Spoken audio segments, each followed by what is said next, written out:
La parole est à Madame Marion Maréchal Le Pen.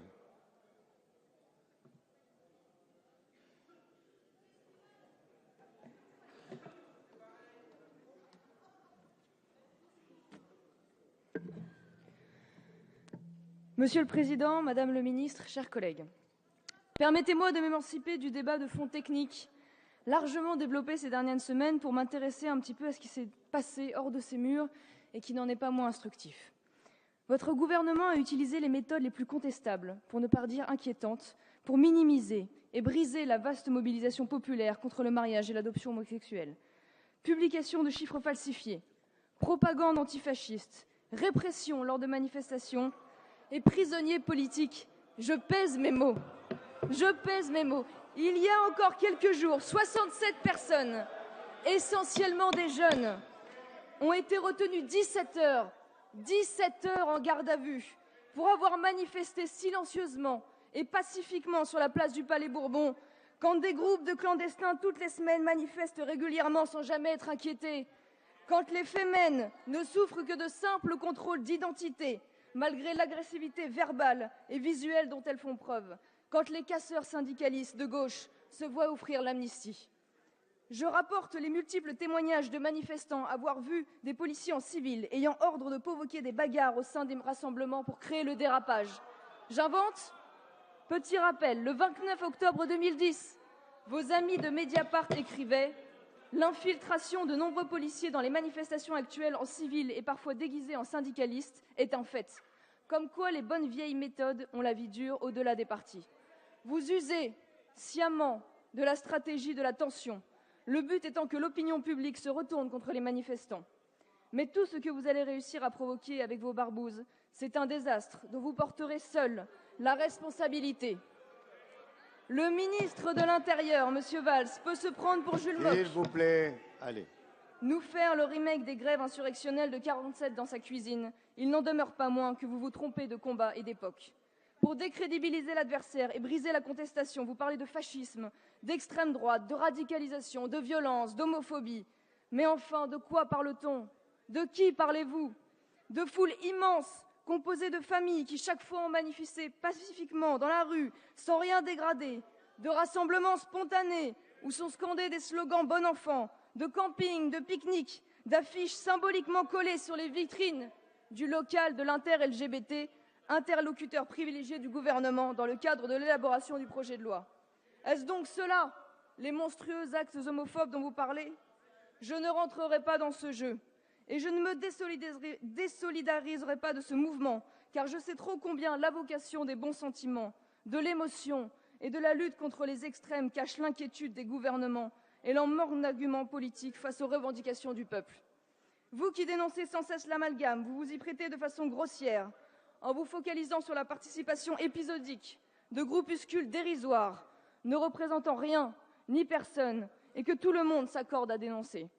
Vous sembliez plus condescendant à l'égard de la manifestation des syndicalistes et des salariés de Goodyear, pourtant la plus violente connue depuis plusieurs années selon les mots mêmes de la préfecture de police. En revanche, les ordres donnés aux forces de police ne sont pas des plus tendres, et les exemples de gazage, matraquage et autres réactions musclées se multiplient à l'égard d'une foule essentiellement pacifique.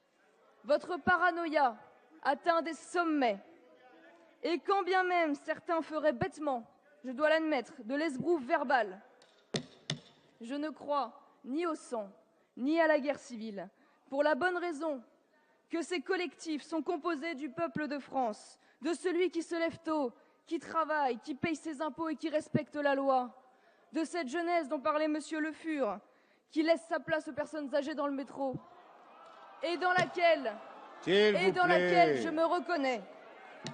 Celui et ce peuple que vous ne manquez pas d'oppresser sans cesse par toujours plus d'impôts, de mépris et d'insécurité. Ils ne disposent pas de la complaisance dont vous faites preuve à l'égard de l'indélinquance des racailles, plus ou moins explicitement considérée comme une nouvelle forme de résistance sociale. Eux, les victimes post-coloniales, eux, la nouvelle classe prolétaire. C'est donc vous qu'il faut appeler à la raison et au calme. C'est vous qui bafouez la République dans ses fondements, pour reprendre les mots de Madame Joanneau à l'égard des manifestants. Mais voilà, Monsieur Pierre Berger, Monsieur Jean-Jacques Augier ou tant d'autres militants pro-mariage gay ont les moyens de convaincre, des moyens financiers, des moyens amicaux, proche du président de la République et des éminences du PS, et des moyens médiatiques conséquents, comme le journal Le Monde, par exemple. C'est peut-être pour cela qu'on lui pardonne un certain tweet dans lequel il disait que ce n'est pas lui qui pleurait si une bombe était placée au sein de la manif pour tous. Mais cela, évidemment, ça ne vous a pas choqué. À une crise morale, économique, politique, vous ajoutez une crise majeure de la démocratie, en refusant de laisser le dernier mot au peuple par référendum, en méprisant les opposants pourtant majoritaires à l'adoption, en ignorant la grogne des Français. François Hollande se rend indigne une fois de plus de sa fonction et participe à la création d'une contestation massive, durable, sans visage, contre laquelle il ne pourra pas lutter quand bien même il l'annoncerait dans ses discours. Vos erreurs sont notre avenir. Et quel avenir que celui où les repères biologiques, familiaux, seront sapés, où bientôt la PMA et la GPA réifieront définitivement l'homme pour n'en faire qu'une simple marchandise, soumis à la libre circulation et à la concurrence pour optimiser les prix. Vous l'avez déjà fait pour les travailleurs. Vous irez jusqu'à la chair des hommes. Je n'en doute pas une seconde quand je vois le peu de considération que certains dans vos rangs ont de la femme et de sa maternité. Une fois de plus, vous faites de la politique à grands coups de slogans, nous assommant d'arguments insensés, le sens de l'histoire, comme si l'histoire avait un sens. L'égalité à tout prix, même au prix de l'absurde. Allez, s'il vous plaît. Allez. Une direction, si vous préférez. Ou le principe de réalité. Vous nous avez donné une fois de plus un exemple flagrant, Madame Taubira, avec votre circulaire, parce que quelques centaines de couples ont sciemment violé la loi française en louant des utérus aux États-Unis. Il faut faire plier la loi générale et impersonnelle pour octroyer la nationalité française aux enfants issus de ces PMA. Il est dangereux, de la part des hommes politiques, de légiférer sur l'émotion, les cas particuliers ou personnels. Vous poussez le vice jusqu'à bafouer la loi de la République et la souveraineté nationale qui s'y attache, en prévoyant la rétroactivité de la loi pour les mariages illégalement célébrés par d'indignes élus de la République. Et comme si cela relevait du jeu électoral, je regrette que le parti qui vous sert d'opposition se rende complice de ce bouleversement, en permettant son adoption au Sénat par l'abstention et le vote complice de plusieurs sénateurs UMP. Après vous être précipité en tête de cortège, après des discours enflammés à la tribune, une obstruction législative historique. Je regrette que le président de l'UMP, M. Copé, se soit bien gardé de demander un vote par scrutin électronique. Rassurez-vous, il y en aura pour tout le monde. Un vote par scrutin électronique, comme justifie bien l'importance du texte. Mes chers collègues. Si véritablement ce combat ne relevait pas d'un simple positionnement politique, messieurs et mesdames, s'il ne servait pas seulement à raviver un clivage UMP-PS dépassé, si la défense de la famille est sincèrement fondatrice aux yeux de l'UMP, alors ces sénateurs devraient au minimum se voir retirer le soutien de leur parti aux prochaines élections, par souci de cohérence et d'éthique. En définitive, je sais que la majorité aura au bout de son entêtement pour satisfaire la minorité d'une minorité. Vous entendez marquer le quinquennat avec ce que vous pensez être une conquête sociale. Je reconnais en cela que vous restez fidèle au projet inscrit par M. Mitterrand dans le programme commun de la gauche il y a 40 ans.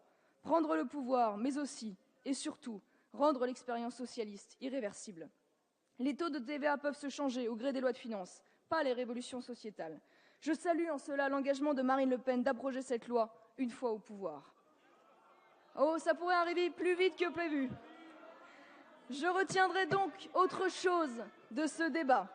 Le fait d'avoir vu se mobiliser le peuple de France, ces hommes et ces femmes qui ne sont pas des associatifs professionnels de l'agitation, pas des militants d'extrême gauche habitués aux coups de poing ou au chantage catégoriel, mais des citoyens qui ont repris goût au combat politique.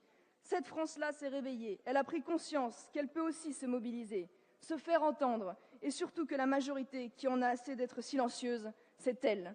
Les liens et les réseaux qui se sont formés, les perspectives qui se sont ouvertes, il ne faut pas les refermer et laisser à certains le monopole de la revendication politique. Je vous remercie. C'est vous qui, par vos abus, permettez cet espoir. Merci d'avoir réveillé la conscience des Français et celle de ma génération. J'appelle donc cette France qui se lève à poursuivre le combat sur des sujets aussi lourds que la dette et la folie des dépenses publiques, sur la morale publique et la corruption, sur la perte de notre souveraineté au profit de l'Europe de Bruxelles, sur le contrôle par le peuple et le référendum des grands choix de la nation, sur les politiques d'immigration, sur la fiscalité et sur toutes les autres grandes questions. C'est un mouvement de fond que celui que la majorité qui se lève, elle qui perdra peut-être une bataille mardi prochain, mais qui gagnera demain la victoire de la démocratie.